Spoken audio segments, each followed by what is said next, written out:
আজকে চলে গেলাম 8th day cafe and bakery, southern avenue, Kolkata. এই ক্যাফেটা খুবই অ্যাস্থেটিক অ্যান্ড কোজি ক্যাফে। এটা একদম অপোজিট বিবেকানন্দ পার্কে। বিবেকানন্দ পার্কে অনেক টাইপের ক্যাফেজ আছে, বাট এই ক্যাফেটা আমার একটু ডিফারেন্ট লাগলো। ফার্স্টেই অর্ডার করে নিলাম 3টে ক্যাপুচিনো, আর তারপরে একে একে আমাদের খাবার আসতে থাকলো। ফার্স্টে অর্ডার করলাম একটা চিকেন স্যান্ডউইচ।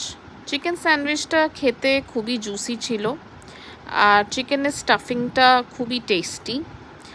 আর আমরা এটা 3জন মিলে শেয়ার করলাম। তারপর অর্ডার করলাম একটা টিরামিসু। টিরামিসুটা এত সফট ছিল যে কি বলবো, আর খুব ক্রিমি, আর বেশি সুইটও ছিল না।